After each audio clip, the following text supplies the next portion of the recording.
সুন্দর করে বড়িগুলোকে একটু ভাজা ভাজা করে নিয়েছি, কড়া করে ভাজা করে নিয়েছি। এবার ফুলকপিগুলিকে এদিকে আমি সিদ্ধ বসিয়ে দিয়েছি। ফুলকপি একটু সিদ্ধ করে নিলে তার মধ্যে যদি পোকামাকড় থাকে বা যদি আমরা কৃষকরা তো একটু মিনিয়র দেয়, তো সেগুলি একটু ড্রেন হয়ে যায়। তাই আমি একটু তরকারিগুলোকে একটু চেষ্টা করি যে একটু গরম জলে সিদ্ধ করে নেওয়ার জন্য। দেখেন মোটামুটি একটু সিদ্ধ হয়ে গেছে, রঙটা একটু চেঞ্জ হয়ে এসছে। এবার আমি এটাকে ড্রেন করে দেবো। ফুলকপিগুলিকে তুলে নিয়েছি। এবার এর মধ্যে দিয়ে দিয়েছি আমি আলু। যে ফুলকপি তরকারিতে যে আলুটা দেবো সেই আলুটাও একটু সিদ্ধ করে নিচ্ছি।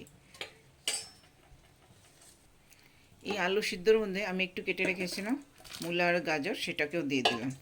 একটা মূলা আর একটা গাজর সেটাকেও দিয়ে দিলাম। সেটাতেও একটু বেশি না, 1-2 মিনিট। এখন নামিয়ে দেব। এদিকে যত সময় সিদ্ধ হচ্ছে অত সময় আমি এদিকে ফুলকপিগুলিকে যে তুলে নিয়েছিলাম সেগুলোকে ভেজে নেব।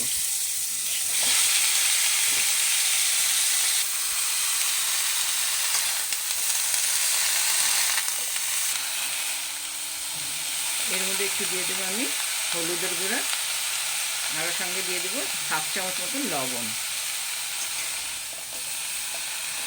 এখন একটু ভাজা ভাজা হওয়ার জন্য একটু 2 মিনিট মতন ভাজা ভাজা করে নেব। ফুলকপিটাকে ঢেকে ঢেকে ভাজি নেই, একদম এরকম করে ভাজা ভাজা করে নিলাম। এখন নামিয়ে দেব। ফুলকপিগুলিকে তুলে নিলাম। এবার প্যানে দিয়ে দিলাম তেল। তেল গরম হয়ে গেছে। এবার তেজপাতা দিয়ে দিলাম আর কয়টা গরম মশলা দিয়ে দিলাম। এর সাথে আমি দিয়ে দিচ্ছি 1/2 চামচ মতন গোটা জিরা। গোটা জিরাগুলো একটু ভাজা ভাজা হয়ে গেছে। এবার আমি এর মধ্যে দিয়ে দিচ্ছি আলুগুলো। আলুগুলোকে একটু ভাজা ভাজা করবো, তারপরে মশলা দেবো। একদম ভেজভাবে বানাচ্ছি। এটার মধ্যে আদা দেবো আর কাঁচা লঙ্কা বাটা দেবো, কিন্তু পেঁয়াজ দেবো না। একদম নিরামিষভাবে বানাচ্ছি আজকে।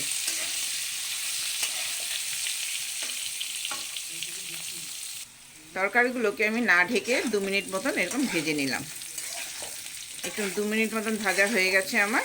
এখন এর মধ্যে দিয়ে দিচ্ছি আমি আদা আরও লঙ্কা বাটা। এখন আবার 2 মিনিট মতন ভাজবো। আর এর মধ্যে আমি এখন হলুদ, লবণ আর জিরা গুঁড়া অ্যাড করব। হলুদ, লবণ আর জিরা গুঁড়া দেবো। তো এই সিজনে ফুলকপি বের হয় বাজারে, কিন্তু সবাই একটু চেষ্টা করবেন একটু সিদ্ধ করে নেওয়ার জন্য। সঙ্গে একটু হলুদ দিয়ে দিলাম 1/2 চামচ। একটু আগে লবণ দিয়েছিলাম যেহেতু ফুলকপি ভাজাতে, তাই একটু লবণ কম করে দিলাম এখন। আর একটু জিরা গুঁড়া 1/2 চামচ দিয়ে দিলাম। এখন এটাকে আবার একটু সময় ভাজা ভাজা করব। এবার আঁচটা একটু কমিয়ে দেবো আমি। যারা কিন্তু শুকনো লঙ্কা ব্যবহার করে রেড চিলি পাউডার, ওরা করতে পারে। আমি রেড চিলি পাউডারটা করি না, আমি ওই কাঁচা লঙ্কার বাটা দিয়েই করি। তাই আমি কাঁচা লঙ্কা বাটা দিয়েছি। আমি বানানো দই 2 চামচ নিয়ে এর মধ্যে ফেটে নেব সুন্দর। দেখেন বাড়িতে দই বানালে কত সুন্দর হয়। এটাকে এখন একটুখানি সময় ফেটিয়ে নেব। ফেটিয়ে তরকারিটাতে দেবো। দইটাকে ভালো করে ফেটিয়ে নিয়েছি। এখন এর মধ্যে দিয়ে দিলাম আমি দইটা দিয়ে দিলাম। দইটা দিয়ে দিয়েছি। এখন একটু নাড়ব। আঁচটা একদম কমিয়ে রেখেছি আমি। টক দই কিন্তু, এটা মিষ্টি দই না। আমি বাড়িতে করি তো, সে ডায়াবেটিস আছে, সেই জন্য আমি টক দইটা বাড়িতেই করি। এই দইয়ের বাটিটার মধ্যে আমি 2 চামচ মতন সস নিয়ে নিলাম। এই 2 চামচ সসটার মধ্যে আমি একটু গরম জল দিয়ে দেবো। দিয়ে এটাকে এখন মিশিয়ে নেব।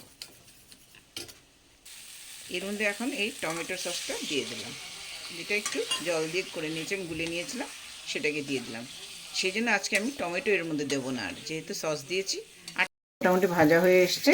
এখন এর মধ্যে আমি গরম জল অ্যাড করে দিচ্ছি। একটু জলটা বেশি দিয়েছি, যেহেতু বড়া দেবো তো সেই জন্য একটু জলটা বেশি দিয়েছি। জলটা সিদ্ধ হয়ে এসছে দেখেন। এই যে এবার ফুলকপিগুলোকে আমি দিয়ে দেব। দেখেন কি সুন্দর কালার হয়ে এসছে।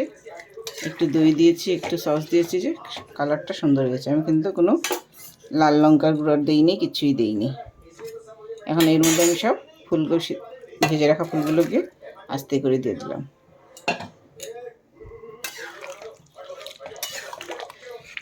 যেহেতু ফুলকপিগুলো আগে সিদ্ধ করে নিয়েছিলাম, সেই জন্য এখন বেশি সময় লাগবে না আমার তরকারিটা হতে, এখনই হয়ে যাবে।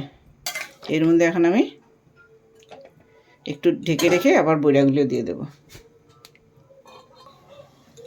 এবার বড়িগুলোকে দিয়ে দিলাম। আজকে বড়ি দিয়ে আমার ফুলকপির তরকারি হয়ে এসছে। এবার যারা যারা গরম মশলা বেশি পছন্দ করে ওরা একটু গরম মশলা দিয়ে দেবে, 2 চামচ মতন ঘি দিয়ে দেবেন, অসাধারণ টেস্ট হয়ে যাবে। আমি গরম মশলা তো ওই পোড়নের সময় দিয়েছিলাম, আর আমি গরম মশলা দেবো না, আমাদের বাড়িতে খুব বেশি গরম মশলাটা পছন্দ করে না, তাই এখন আমি 2 চামচ মতন ঘি দিয়ে দেবো খালি। দেখেন বন্ধুরা, আমার হয়ে গেছে তরকারিটা আজকের জন্য। তো আমি বন্ধুদেরকে বলবো, যারা যারা আমার ভিডিওটা দেখেছেন তাদেরকে একটু রিকোয়েস্ট করছি যে একটু একটা কমেন্ট করে যাবেন, আর যারা ফলো করেননি ওরা আমাকে ফলো করে নেবেন।